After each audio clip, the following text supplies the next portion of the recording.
It's Friday. That means Phil Steele is going to be joining us here on In the Gun. We're going to talk some of the best matchups around the Big 12. There's a lot of them.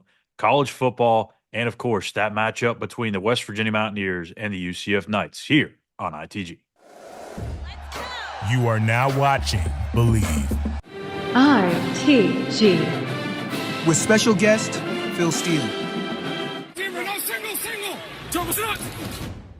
Author of the College Football Bible. You can see things before they happen. Well, I definitely like West Virginia's offensive line. All you got to do is bet on the winner and you'll never lose. I like the Mountaineers to win this one. Taylor, touchdown! To me, the key matchup here is that West Virginia run game. Hey, a real pleasure being on. Thanks for having me on the In the Gun podcast. Because once you enter this family, there's no getting out. In the Gun, episode 214. I'm Skylar Callahan, back here on Phil Friday for the first time in a couple of weeks, and I've got the signal caller Jed Drenning with me. We'll have Phil Steele here with us momentarily, but before we do that, we're going to get to our picks for this week's game between West Virginia and UCF. I will also reveal my pick for the Big 12 Weekly Pick'em since I didn't get mine in time. I thought I was texting, and then all of a sudden I went back after Jed texted me in the thread, and I was like, oh, shit, I didn't oh shoot, I didn't have the message hit send. So I will give my pick. But first, before we get into all of that, a thank you to BetOnline, your number one source for all your betting needs. BetOnline, where the game starts. And of course, this episode of ITG is also provided to you by Toothman Ford, where we all know cars cost less in Grafted. So, Jed, I'll go ahead and just give my pick real quick before we get into our picks for the game.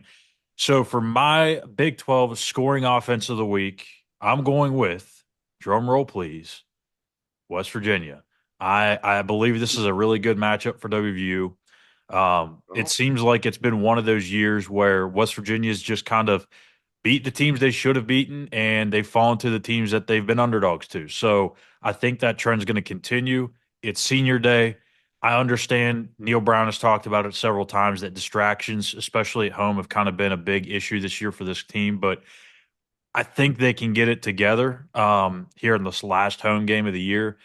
You mean to tell me that a guy like Garrett Green, and the way that he plays, is going to walk out of Mountaineer Field for the last time with a loss? I don't think so.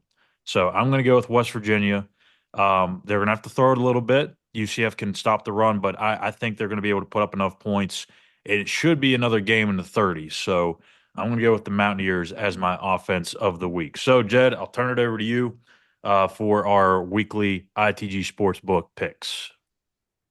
So the weather can always do one of two things to points. It can either hurt the defense because of footing, or it can cause a lot of turnovers in short fields, or it can hurt the execution of the offense is the other thing it can do. So you're going with the hurt the defense. Yes. Maybe some short fields, maybe some turnovers. I like it. I like it. Okay. The reason I say that is because there's been a handful of games in my pro betting sports career where I've thought, well, the weather's really going to make an impact here. So I go with the under, and it never works. It always ends up going over. So we're going to go with that. All right. Let's jump into our ITG props for this week. Prop fun. With UCF coming to town, you got to start with an RJ Harvey prop. Mm-hmm. So, RJ Harvey has been the leading rusher in all 10 UCF games. For the game, not just for UCF. All 10 games they played, he's been the leading rusher this year. And he also leads the nation with 44 runs of 10-plus yards. Garrett Green has been West Virginia's top rusher, just West Virginia's, in 4 of his last 5 games, and leads all Power 4 quarterbacks with 29 runs of 10-plus yards.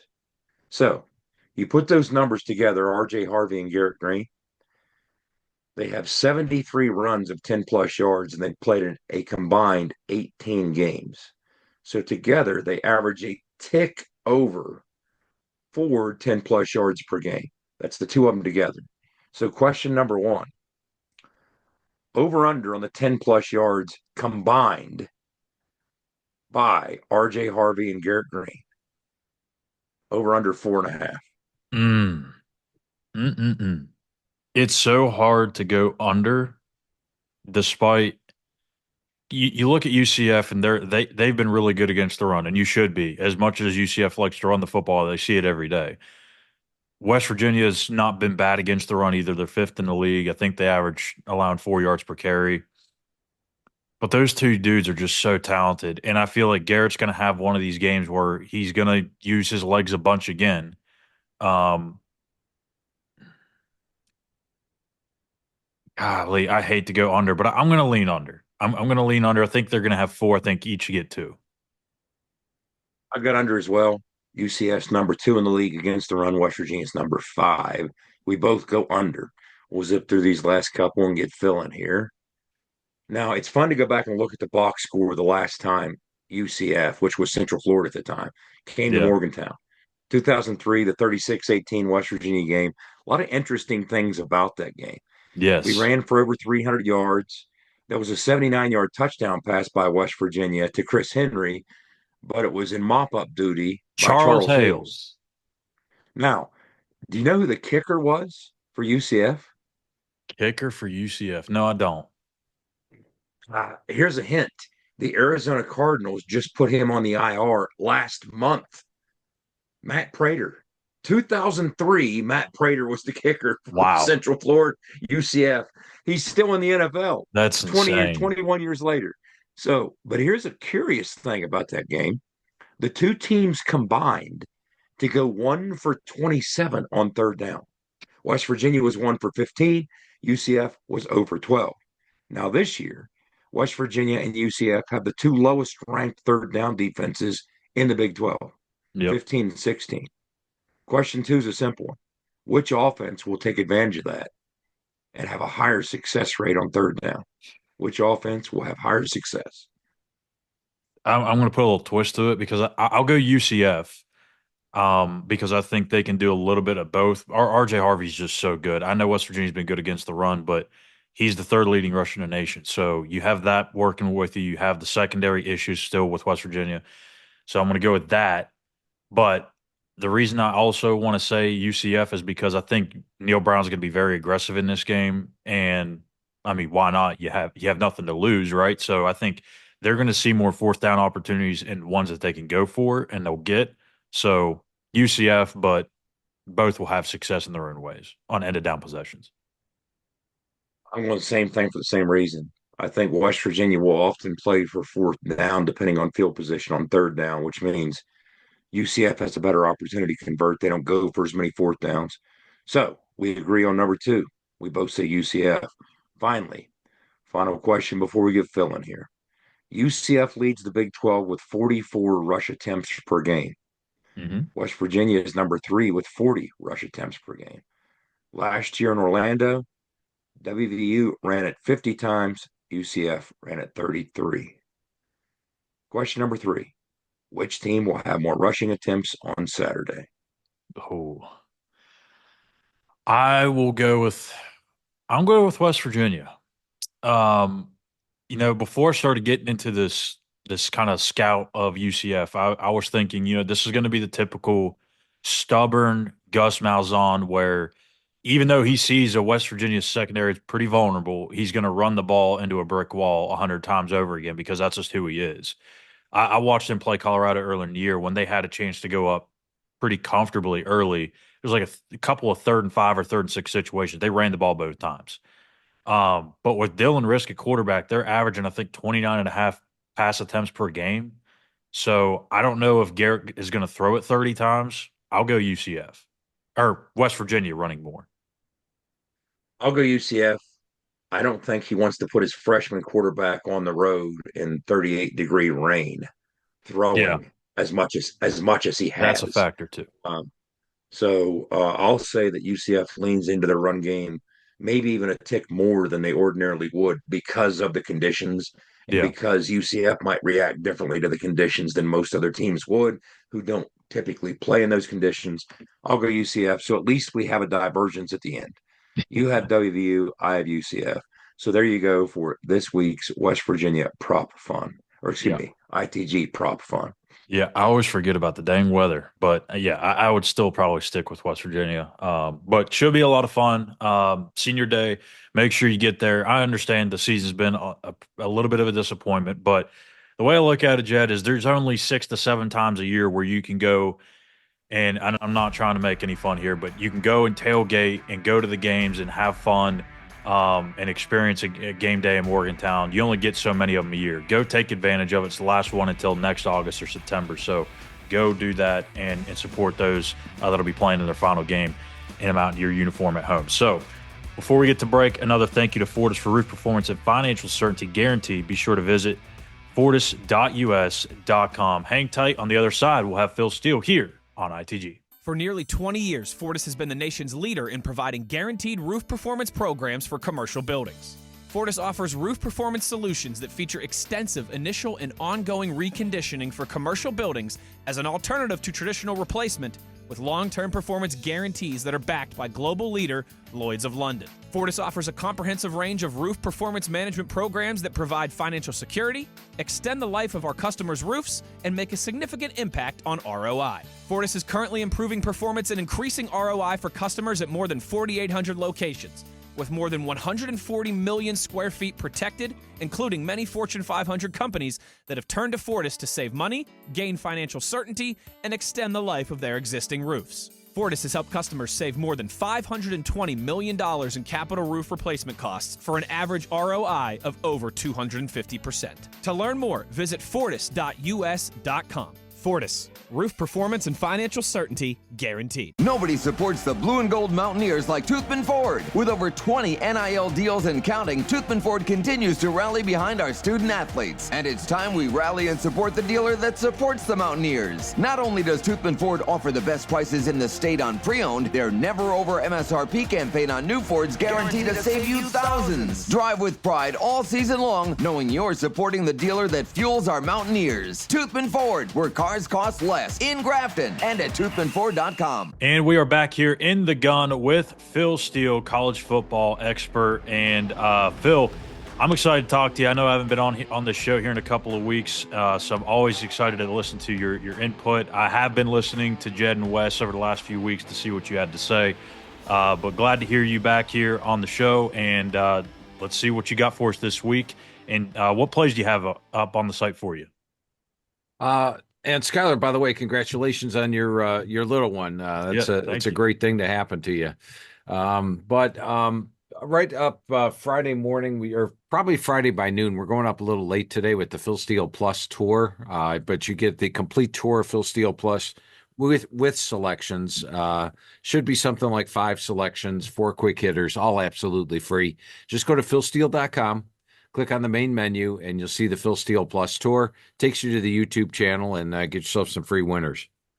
All right, so let's go ahead and jump right in here to a couple of top 25 matchups. First off, starting in South Bend, it's Army at Notre Dame. Army's bringing in their perfect 9-0 record, and they are 14-point underdogs, or 14.5, depending on where you look. But, Phil, I understand we're probably going to lean towards Notre Dame winning this game. If I had to guess, I don't want to speak for you here, but if Army does find a way to pull off this upset, I have to think that they're going to be in position to make the college football playoff.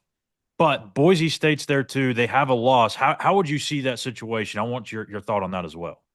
Yeah, I think our thought process in Army would drastically change with the win here against Notre Dame. Then if they beat UTSA, and win the American title game over Tulane, which I think would be an outstanding win, they would pick up 2 big wins down the stretch. And I think that might be enough to get them past Boise at that point. Because right now the main knock on Army is, of course, the schedule. Who have they played? Mm-hmm. They really haven't played anybody this year. They played probably the weakest schedule in college football.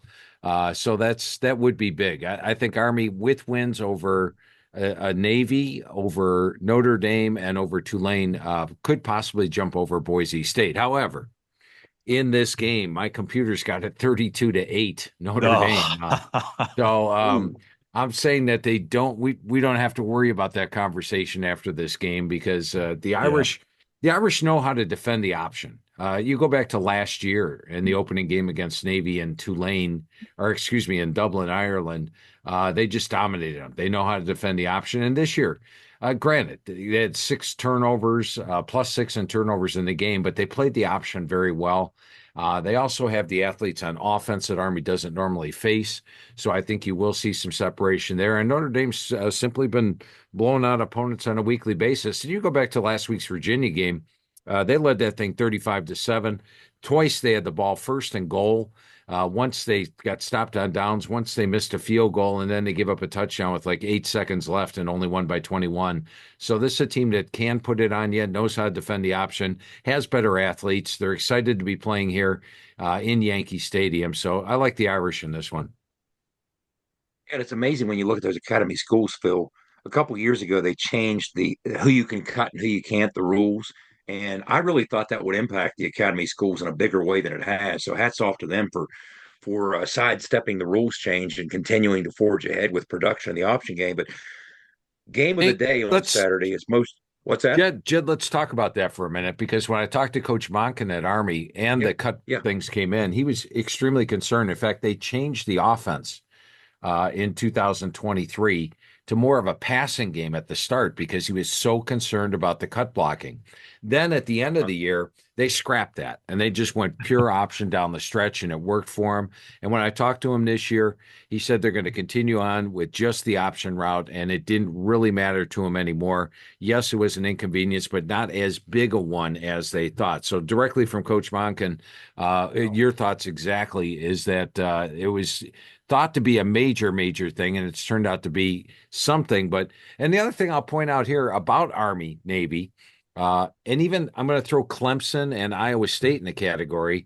These are programs that haven't used the portal, but they've got great, their team is a team because everybody's been together. They're not bringing in a bunch of newcomers. So I think when you look at the success those teams are having this year in this era of the transfer portal, there's something to be said for continuity and keeping your players. That Scholar is insights you can only get here from Phil Steele. Exactly. Right there. He spoke to Coach Monken straight from the horse's mouth. That's incredible insight. We appreciate you sharing that, Phil, because that's terribly fascinating. The game of the day on Saturday would appear to be Indiana at 10-0, number 5, on the road at Ohio State, number 2 at 9-1. Okay, you have an Ohio State. First of all, we'll get to the storylines here in a second, but you have an Ohio State offensive line that's kind of been pieced together already. And now they've lost their center for the duration of the season. A guy who transferred in from Alabama and really helped his stock this year at Ohio State. He's playing really good football for them. Was the glue holding that otherwise ransom note looking offensive line together. Now he's out. Indiana as a heavy underdog, 13 the last time I saw it. There was chatter as to whether or not Indiana should sit Curtis Rourke. Why even risk injury? If they lose the game, they're still going to the playoffs. So, first of all, can Indiana go into Columbus and pull the upset because they're believing at 10-0, even though this is their first game against a ranked team? And second of all, let's say they lose, Phil. How do you see this unfolding? Let's say Ohio State blows them out and they turn around and beat Purdue next week and finish at 11-1. Only ranked team is Ohio State, and it blows them out. Does Indiana still get in the playoffs at 11-1 with a blowout loss to Ohio State?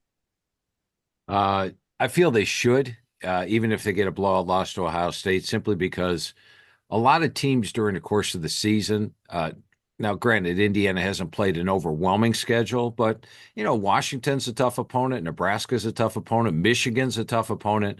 And they basically have blown every opponent out. They're winning by 30 points per game. So I love that. I love the fact they've dominated all their games. They're plus 198 yards per game. There's not a lot of those close games that could have gone either way on their schedule. And they are playing a legitimate Big Ten schedule this year. So, I think they absolutely have to be in the playoff. If the committee keeps them out, it would be bad. But once again, I don't think that enters the conversation because I think Indiana's going to give Ohio State a hell of a game here. I think they even have the chance of possibly pulling the upset. Seth McLaughlin is probably going to be first-team All-American in a lot of places. The fact that he is out for this game does hurt him. Now, I will say this, the new guy who is going to replace him, center is such an important position for the snapping and everything. But last year's starting center, Carson Hinsman, started at guard last week. You got to figure they move him back to center. So they do have an experienced center, but they also lost their top left tackle. You lose an All-American there. And, Indiana's got a really good defensive front. They put up 31 sacks this year. They're only allowing 2.5 yards per carry. I think that is going to be a matchup problem for Ohio State. And if you follow Ohio State this year, they haven't been dominant for 4 quarters in a single game. Iowa, they led by 7 at the half. Michigan State had 3 long drives on them. Akron even led the game early on them. Oregon, of course, lost. Nebraska almost beat them in the shoe. Penn State had their chances at the goal line at the end to tie that thing. The Purdue game, they were actually outgained in the first quarter. And the same thing with Northwestern last week. So they're not a team that's played 4 quarters. I think Indiana's coming in with the fact that it's got that chip on their shoulder for Indiana. They got a lot of players that were group of 5 players that are coming in. I think Curtis Rourke is this straw that stirs the drink. He's a guy that's been highly efficient on third down. He'll pick you apart. They've got the run game with Ellison, Lawton, and Black. I like Indiana to give Ohio State everything they want and possibly even pull the upset here. It should be a great game. I'm rooting for the Hoosiers, man. Part of my family grew up Buckeye fans, so I got to root for the Hoosiers. So hopefully we see the underdog story can continue there with Indiana. Moving into the Big 12, Arizona and TCU. TCU has won 3 of its last 4. Their only loss coming by a field goal to one of the hottest teams in the Big 12, maybe even the country, in Baylor. Meanwhile, Arizona finally got off the schneid in their last time out, beating Houston 27-3. Is this another case of TCU continuing to play good football, or does Arizona keep their bowl hopes alive here, Phil? Yeah, I'm going to go with TCU to win this one comfortably. I've been unimpressed with Arizona pretty much the entire year. The Utah game that they won early in the year was their best game, but it's one that Utah took 3 long drives into their territory and came up with 3 points and left them in the game and ended up winning. The rest of the season's been non-impressive. Even last week against Houston, they only had 337 yards. They allowed 326 to Houston. Yes, the final score says 27-3, but no, I don't know if they really beat Houston 27-3. In that game. It was 10-3 at the half. They were outgained at the half by Houston. So this is a TCU team that's hungry. They can put it on you. They've had some games this year which you're like, what?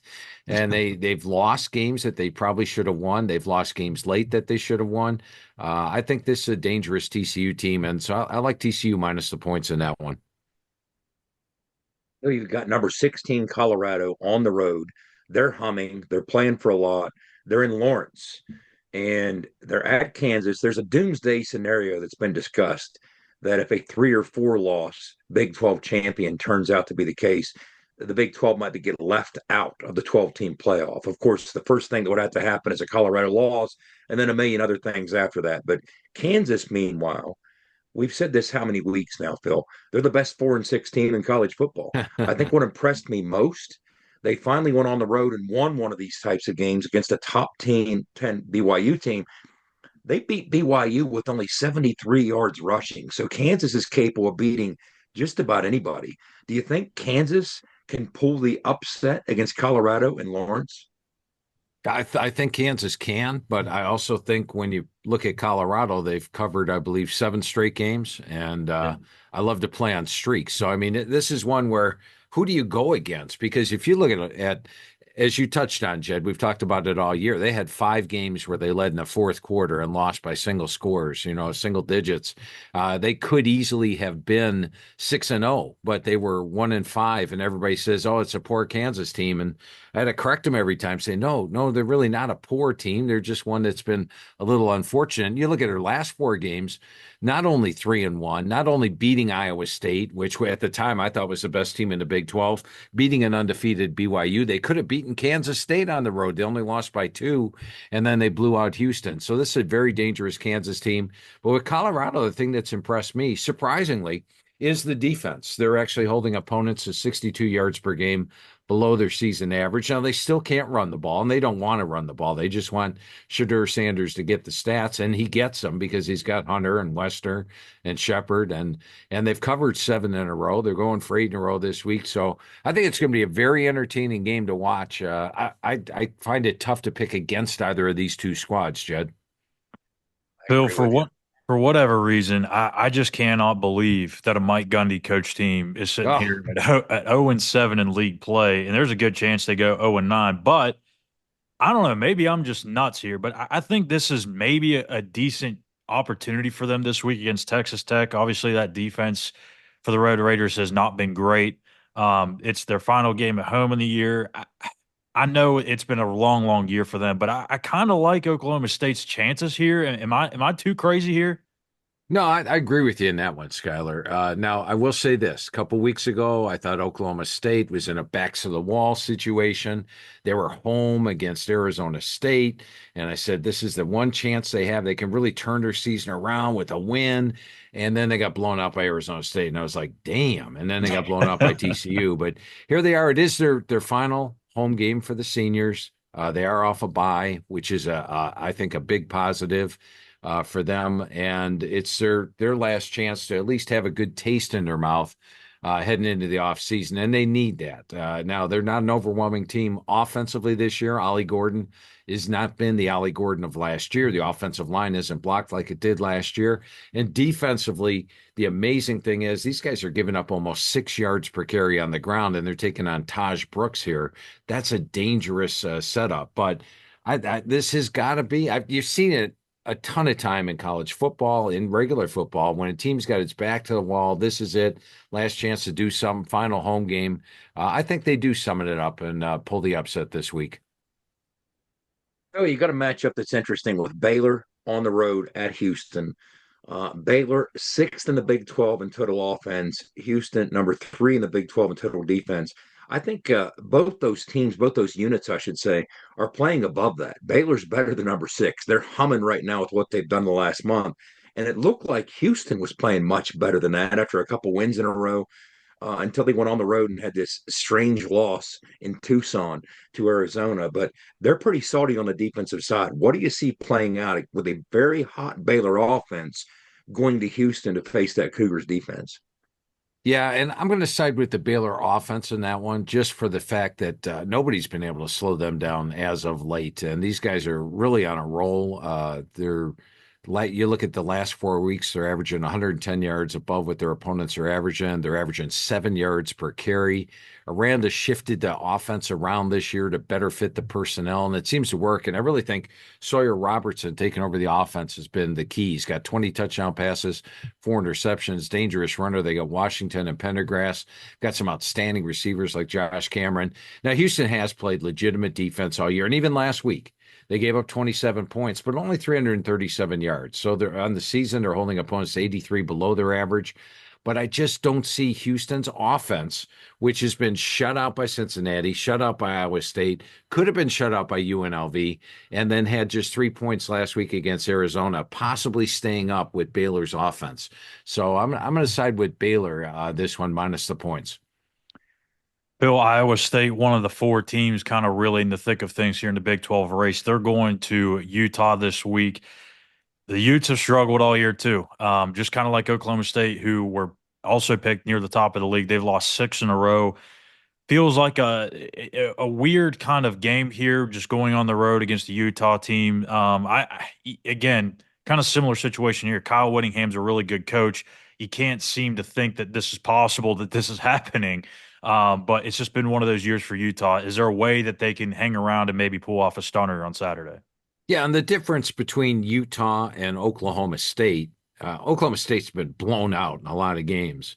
Utah they're so disappointed this year because as a favorite, they were losing straight up, but they were losing close games straight up and not games they were dominated in. You look at the Arizona game that they lost, that's a game they could easily have won. Arizona State, they actually had the yardage edge in that game. TCU, they lost by 6. The Houston game, they led almost the entire game. Houston beat them late by 3. The BYU game, their AD would say they won that game if not for the officials. And they lost that game by 1. And even last week against Colorado, they had that thing close in the fourth quarter. A couple big plays went against them. So this is a scrappy Utah team with an outstanding defense. They're holding opponents to 69 yards per game below their average, number 20 in the country. It's their final home game. You got Muss there. This is really a dangerous Utah team. I still think when you look at Iowa State, I felt that they might be maybe the most talented team in the Big 12 this year, with the fact that Cam Rising's not there for Utah. I think Utah's a different team with Cam Rising, and that's why I had picked Utah at the start of the year. But I think it's a very good Iowa State team. So I like Iowa State to win this game, but like most of their games this year, I think Utah will keep it close and potentially pull the upset. So leaning with Utah plus the points because I believe they're getting over a touchdown at home. Mm-hmm. But I do think I'm going with Iowa State to win the game. Well, let's head to the Little Apple. You got a game with Cincinnati, who at one point was perched at 5-2, but now they've dropped 3 straight, limping in to Kansas State at 5-5. Meanwhile, Kansas State has suffered consecutive losses themselves for the first time since 2021. Pretty heavy favorite of the Wildcats. What do you see playing out in Manhattan? Yeah, I like Cincinnati's chances here. You go back and look at Cincinnati. I thought they played a great game at Texas Tech. They had a 29-21 first down edge in that game. The Colorado game was probably their worst of the season. Even then, in the third quarter, is an even game. They did lose at West Virginia, but had a 436-248 yard edge. Now, last week, Sorsby didn't do well against that Iowa State defense on the road. But as mentioned, I think Iowa State's one of the best teams in the Big 12, and that was probably their worst game of the year. But Kansas State has just been super disappointing. Even the West Virginia game, I thought they were outplayed by West Virginia in the first half. Somehow we're up by 7, and then West Virginia was shorthanded in the second half. They barely got by Kansas, lost to Houston. Even though they dominated the game yardage-wise, first down-wise, they ended up losing. And then last week, just a very disappointing effort. I thought Arizona State kicked their butt the entire game. They were down like 21-0 at the half and made the score respectable at the end and made the yardage respectable at the end. So I've been unimpressed with Kansas State. I think Cincinnati's much better than its record. It wouldn't surprise me at all if Cincinnati went in there and came out with a win. Heading out to Tempe for a very big game here between BYU and Arizona State. Who would have thought this would have been a game that has a Big 12 title implications at the start of the season? But here we are. BYU coming off their first loss of the year. Arizona State just keeps finding ways to win games. They look impressive. They hold off teams that keep it close.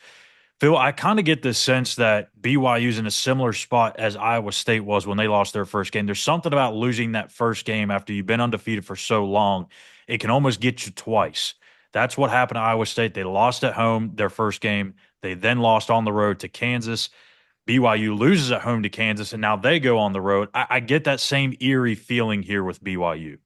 Yeah, I call it the bubble burst factor, where you're feeling really confident and then lose that game, and then you end up, as you mentioned, the players are just in a different frame of mind. Ironically, BYU's won games all year, being outgained in a lot of games and having some close wins. And then last week, they have a 354-242 yard edge against Kansas and actually lose the game with that strange punt fumble, which really set Kansas up for the game-winning score at the end of the game. So it's BYU was actually more impressive than the loss factor last week yardage-wise. But Arizona State just blew me away with how they dominated Kansas State in the first half. They blew me away with how they dominated Oklahoma State a couple weeks ago. So this is a team with Cam Scadaboo. Remember, Scadaboo didn't play against UCF, a game they managed to win at home despite being outgained by 146 yards. But Leavitt's look good at QB. Scadaboo's look good. And that defense is playing good football. They're holding opponents to 77 yards per game below their average, number 18 in the country. So you got two good Ds. I like Arizona State's offense better than I like BYU's. Arizona State's at home. So I'm going to go with Arizona State to get this game. And I like your logic on that, Skylar. Something about being picked last in the Big 12 by the media that really, really lights a fire. Man. Last year, West Virginia. This year, Arizona State. Now to the main event. UCF visiting Morgantown, looking for win number 300 in the history of UCF's program. The last time they were here, Phil, we were just talking about this, was 20 years ago. The kicker for UCF was Matt Prater, who's still in the NFL. Wow. So meanwhile, you got two of the better rushing offenses in the Big 12. UCF, one of the better rushing offenses in the country, but two of the better rush defenses in the Big 12 as well. Last year, West Virginia kind of had its way running for 286 in the win in Orlando. This isn't the same UCF defense, but another central part of that story last year in West Virginia's win We had 4 takeaways. That's the only time since Neil Brown arrived in Morgantown in 2019 West Virginia defensively has forced 4 turnovers. The question becomes, in weather that could very easily impact the passing game on both sides, potentially against a freshman quarterback, if in fact they go with Rizik again. He hasn't put the football in harm's way through a couple starts. Is this the game? In that type of weather, those types of conditions, West Virginia defensively can maybe force the freshman into a few mistakes. What do you see shaking out with this matchup between UCF and West Virginia? Yeah, and I got to say, I'm a little disappointed. I picked West Virginia last week, and they let me down against Baylor, so a little disappointed there. But I do like West Virginia here this week against UCF. I think when you look at UCF, they're a team that came into the season with sky-high expectations. They were thinking Big 12 title. They were thinking a lot of things, and they've had a few players even hit the portal after 4 games. You wonder about their frame of mind now, limping in here at 4-6. You wonder about the Florida guys, how they're going to deal with the weather. The weather's not going to be horrendous, but the weather will, I mean, it's not like you're talking about 15 degrees with a blizzard condition, but, to UCF, it might be like that. To the West Virginia guys, no big deal. So I think the weather factor is good. I do like the rush defense. They did give up 183 yards to Baylor last week, but as mentioned, Baylor's offense is really humming right now. And I think it's a must-win for West Virginia. You're at 5 wins right now. Lose this home game, and you're going to Texas Tech, and things don't look good. I think West Virginia can really turn their season around. I like the fact that Garrett Green was back in the lineup last week. You got to think now with the rust off a little bit, he's going to see an even better Garrett Green. So I like West Virginia. Frankly, I'm surprised they're a home underdog in this. I thought they'd be a slight favorite. I thought they'd be the 3-point favorite. The 2 teams look even to me. West Virginia should be favored at home. I'm right there with you, Phil. I've thought West Virginia should have been the favorite all along as well. UCF's had a long year after, as you mentioned, the sky-high expectations. But big picture here. Usually I ask you a WVU question to wrap things up, but I want to ask you a big picture Big 12 question. I know we kind of can maybe feel where you're leaning here by going through some of these games, but with 2 weekends left, it seems like 4 teams still in the mix to get to Dallas, BYU, Colorado, Arizona State, Iowa State. You have some 3-loss teams that have a path, but they need a lot of things to happen for them to get to the Big 12 championship game. So who do you see, Phil, getting to Dallas for that title game? Is it going to be chalk and just be BYU, Colorado? Well, BYU is going to have to get past Arizona State, and right, that's right. You want Arizona State, so if they lose to Arizona State, they're both 6-2, and Arizona State holds a head-to-head over them. It's going to be interesting to see who gets there. The one thing I could tell you, Skylar, is that anybody who says they knew anything about the Big 12 heading into this season is wrong. I mean, yes, it has been a ridiculous year where everybody you picked at the top has finished at the bottom, and the teams that were picked at the bottom have finished at the top. And I think you alluded to it earlier. Everybody thought it was going to be BYU, Arizona State for a berth in the title game, right? And I mean, it's been just a crazy ass year for the Big 12. Yeah, it really has. I mean, you talked about Utah and Oklahoma State. I have one more quick one for Phil. Yeah, Phil, I've been trying to think about this week, and you're the guy to ask. Central Florida is number 1 in the Big 12 in total offense. UCF, I should say. Have you ever seen a team start 4 different quarterbacks and lead their conference in total offense? Can you recall a situation like that?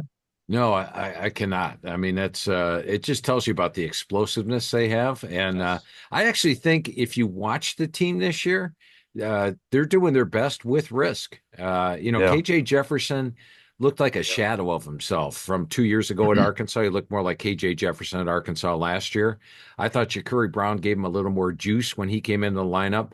But Dylan Risk, to me, has been probably the most efficient passer of the group, and that has really aided the offense for Central Florida. Well, there you have it. Another week of Phil Steele here on In the Gun. We will have a show next week, even though it'll be Thanksgiving. We'll drop it on Black Friday, sticking with our normal schedule. So, Phil, thank you for joining us once again. Always a pleasure to talk to you. Hey, a lot of fun as always, guys. Have yourself a great weekend. Thank you, Phil. You do the same, and stay tuned. When we come back, we'll wrap up today's episode of ITG. There are better-known tractors in the world than Coyote. Ones with bigger names, longer histories, more popular hats, cute toy lines. there's not a single tractor ever been built that's better equipped to do the dirty work. So we'll just focus on what really matters. Coyote, we dig dirt. Now at Johnston Equipment, get 0% financing for 72 months, plus a free loader on select Coyote models in stock. Visit us on Route 33 between Weston and Buchanan. Back in the gun here to wrap things up here on this Phil Steele Friday. And as Jed and I were talking in the break, it's just incredible to just hear Phil speak in certain situations, things we don't necessarily prepare him for. As we were talking about West Virginia and Army in that 2020 game, for him to just kind of throw that out there as a possibility is just speaks to how incredibly intelligent the man that Phil Steele is. But like West Virginia's chances again, does Phil. He's been a fan favorite of the Mountaineers all year long, despite falling apart last week defensively. So he's got West Virginia against UCF this Saturday. I'll take it. I'll take anything we can get at this point. And anyway, he talked about the topsy-turvy nature of the Big 12. I hate to pick against BYU because all year long, you're so tempted to do it. And all year long, outside of the Kansas game, when you thought they were going to find you, we knew Kansas was dangerous last week. We all discussed that. That was a dangerous game for them, with them coming off the emotional win of the rivalry against Utah. But once again, you see reasons to pick against them and take Arizona State. It's just when I look at Arizona State, Skylar, when Sam Levitt's playing behind center, they've only lost once this year. And when you put him and Scatterbo both together, they're just, man, they're a handful. And they're believing. And I'm looking at the Big 12 standings, and just like Phil talked about, everybody picked at the bottom is at the top, everybody picked at the top is at the bottom. Half the league right now, 8 teams, have either 3 or 4 conference losses. Yeah. 8 out of 16 teams are right in the middle with 3 or 4 conference losses. That's just, you talk about an absolute logjam. That's insane. And that's where we find ourselves. And meanwhile, who would have guessed that BYU would be at the top, or Arizona State would be at the top, or Oklahoma State and Utah would be at the bottom? For that matter, Arizona would be at the bottom. Who would have guessed any of these things? And yet here we are. So it is Separation Saturday. Next week is also Separation Saturday, but it's not always just for the top two, right? Like it's for this middle of the pack here. If West Virginia wins these final 2 games, they can climb the standings in the Big 12 and finish with a more respectable finish. The Big 12 might be the only league in the country that every week is Separation Saturday. Yeah, it's like every true. Week. Show me a week that's not separate. I feel like we've said that 4 straight weeks. Yeah.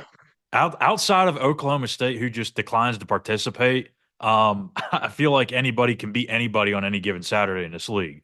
But if Oklahoma State does show up this week, like I said, and Phil agreed, there's a chance that they could beat Texas Tech, which doesn't really have any implications at all. But just goes to show you how wild this league is. I would love to see a scenario where 2 teams got in, but it's just not going to happen this year. But I think it does show from top to bottom, it is one of the better Power 4 leagues in the country. The ACC has gotten a lot of respect, I think, this year, probably more so than the narrative had about it in the preseason. I still think the Big 12 is a much better league from top to bottom. You look at the bottom of the ACC, it's not that impressive compared to the Big 12. But maybe I'm biased. About one of his picks. You got Indiana as a 13-point dog, which to me that does feel heavy. Who knows? We'll see. And yes, they haven't beaten a ranked team, but they have gone through a Big 10 schedule. Okay, and they're 10-0, going through a Big 10 schedule. So they scheduled appropriately, non-conference, got the appropriate teams they could beat up on. So they were believing a little bit by the time they got into Big 10 play. The schedule fell in their favor in Big 10 play as these teams they faced have predominantly struggled. We've said this so many times. If you schedule the right way, eventually you start believing. And if you believe enough, that becomes the reality of who you are.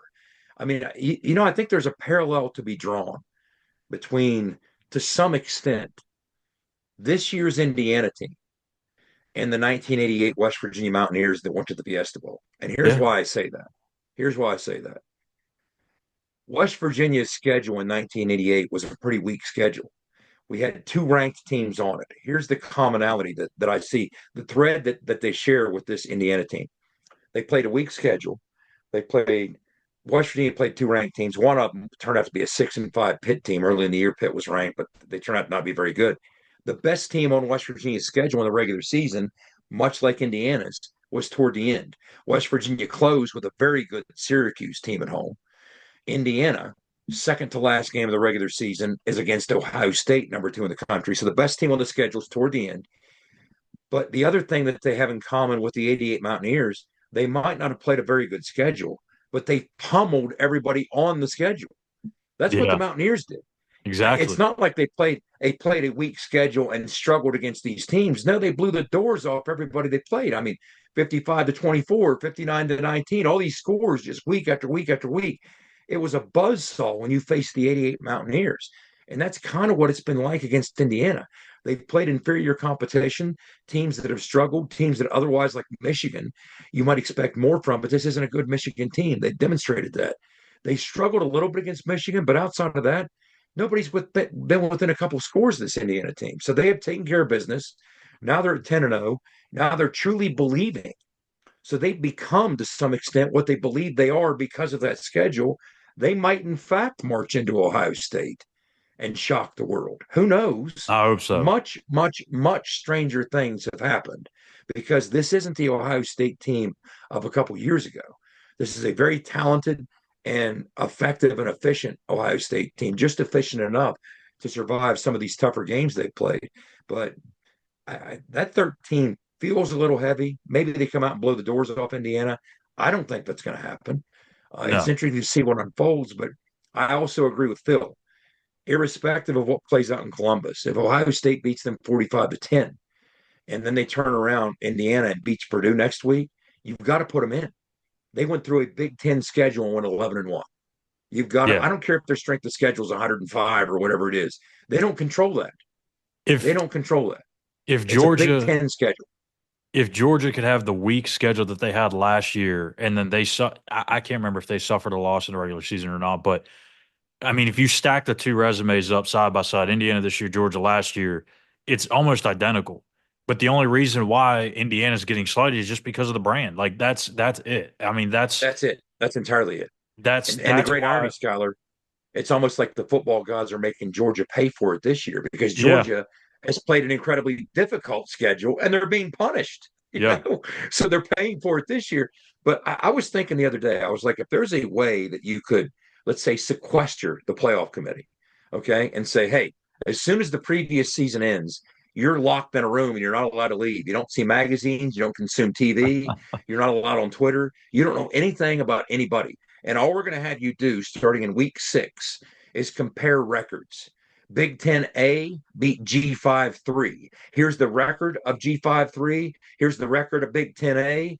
Here's what they did at home and on the road. Here's what their opponents did at home and on the road.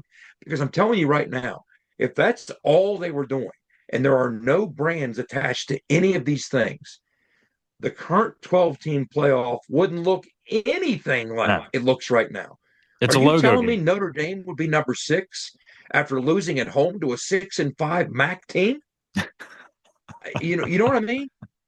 Yeah, it's a so logo many game. of these things would look so different than what they do. I mean, I heard a compelling case made for why Texas should be ranked higher, and I heard a compelling case made for why Texas shouldn't even be in the top 10.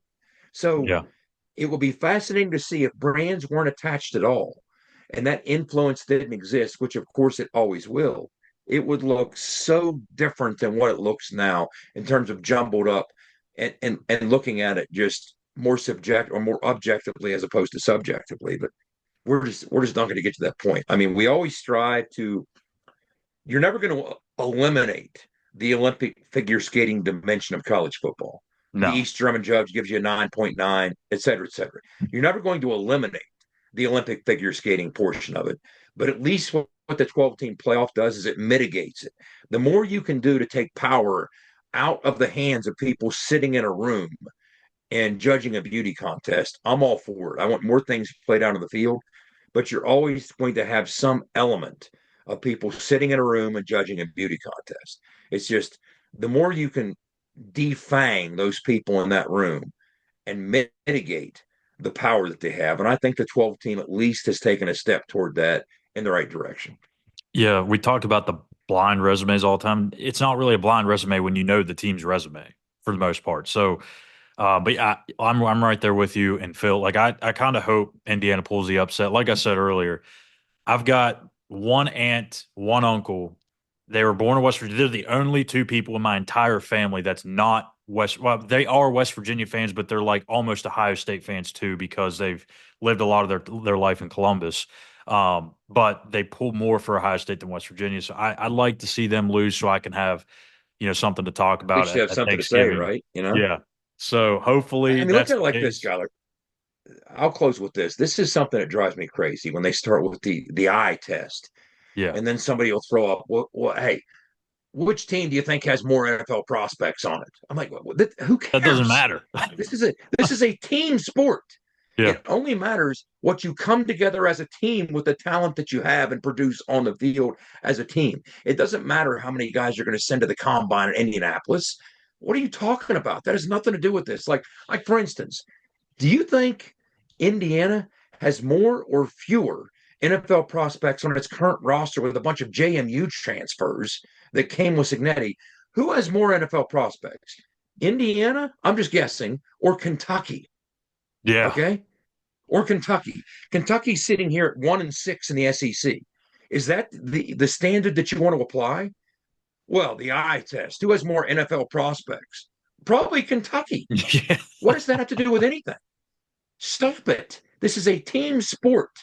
It only matters what the talent you have only matters insofar as how that talent crystallizes and gels and plays together to produce an end result on the field as a team. And when you're 10-0 like Indiana, you got to tip your cap and give them some credit. That Yeah. matters. That's Stop with this eye test NFL prospects nonsense. I know what you're trying to do. You're trying to lean in to saying why I should take SEC team X as opposed to somebody else. Look, I get it. Yes, they have more individual talent in the SEC top to bottom than anybody. It's not close, but there's more to football than that. There's more to college football than that. Now I'm up on a soapbox. I'm stepping off. Sorry about that, but I'll finish with this too. I think the whole best team in versus most deserving teams in, to me, it's got to be most deserving because the best teams in college football don't always deserve to be in the college football playoff, even when it was a 4-team playoff. Last year, Florida State got left out. Again, I'll die on a hill with this. I don't care if Florida State was on their third string quarterback and they were going to get blown out in that first game or not. They deserve to be there because they won with their freaking third string quarterback in the ACC championship game. I mean, if that doesn't count for anything, then I don't know what does. So, and I understand both things matter, right? Best team and most deserving. I get that. Yes, I get that. But I'm with you. I would lean more toward most deserving because if we live in a world in which humans are going to have to judge this instead of it all being played out on the field, which we do, on some level, humans are going to have to judge it. Look, I don't know a way that you can judge or accurately or fairly judge the best team or determine the best team, but at least you have a body of work that you can go through and somewhat determine the most deserving. At least you can kind of sort of judge that. So I would lean more towards that because at least people can evaluate that. Absolutely. Or try to. So, yeah, Jed and I will get off our soapbox. We're going to have a show on this in the off season because I think we could do like an hour or two on this. But yeah, two more things I wanted to touch on really quickly. First of all, the senior day, it's like I said earlier in the show up, support the Mountaineers that are going to be playing their final game in a Mountain uniform in Morgantown. And the thing that I talked about earlier in the week over on our show on SI is that, look, Garrett Green is a tough, gritty son of a gun, right? Like, and Owen has talked about this to us multiple times and how, guys that came and played in the 80s or early 90s, they have gone up to him and say, hey, you could have played on our teams back in the 80s or 90s. Garrett Green's kind of that similar type. Would he have started over Major Harris? No. But he's a guy that probably could have fit into that DNA of that 88 team, just the way he plays the game. Show up, support guys like that. And secondly, I know it's been a disappointing season, but I had to throw this out there, okay? Our good buddy, Andrew Filipponi, right? I think you've seen this in the group chat. He tweeted the other day, One of the longest losing streaks in college football lives on. Pitt has lost at least 3 games in every season since 1982. That's 43 straight years. I put that in the group chat, and we all enjoyed it. And Skylar, here is some context for that. If you want a little bit of a frame of reference, just as you said, just as Filipponi said, they've lost at least 3 games every year since 82. West Virginia has lost at least 3 games every year since 2007, Rich's last year. Every year since then, we've lost at least 3. That is a quarter century less than Pitt's streak. Yeah. 2007 seems like a long time ago. That's a quarter century more recent than Pitt's streak. Absolutely. So, yes, enjoy that. Yeah. And we could go, again, that's a whole another episode too. We could sit there and talk about the comparisons between West Virginia and Pitt, the losing seasons that each program has had since maybe the last 50 years. I could go down a rabbit hole with that. So it's frustrating because I think Wes is right. When you lose the brawl, it hurts. It feels hollow when you throw shade at them. It's just, I still do, and I'll never stop, but it just feels hollow after losing. In a year that you lose the brawl, it's just not, there's not as much fun to it. There's not much fun at all to it, but you still do it. And you know how it is, good. You talk about attendance, right? And then all 12 Pitt fans get ticked at you on Twitter. And all I'm trying to say is, look, I tweeted it last week and all of them got in my mentions. All I'm saying is that for a big-time ACC game between Pitt and Clemson, you would think they'd have more people there. Their entire second deck above the student section was wide open. Wide open. Nobody was there. That's all I'm saying. And then they start filtering in the basketball score and the score from earlier. That has nothing to do with the West Virginia game. I'm just talking about the attendance. I mean, come on. So yeah, Clemson thought they were in a WPIAL playoff game. Yeah, Aliquippa did not show up, but so that'll do it for us here on this In the Gun episode on Phil Steele Friday. Make sure you smash that subscribe button here on In the Gun Podcast. Follow us on X and participate in our weekly pick'ems. As always, I'm in dead last. I've got to find a way to get on a heater these last 2 weeks, but we'll see how that race finishes up between the other 3 guys that are doing much better than me here in the last couple of weeks of the year. So as always, be an ear and tell an ear about your new favorite WV football podcast, In the Gun. For Jed Drunning, I'm Skylar Callahan. We'll see you guys here next week to recap West Virginia and UCF. ITG. The fun doesn't have to stop here. Be sure to hit subscribe and never miss an episode. If you have any questions, suggestions, or feedback, be sure to follow us on X at In the Gun Podcast. Join us again next time. Until then, tell an ear to tell an ear about your new favorite WVU football podcast.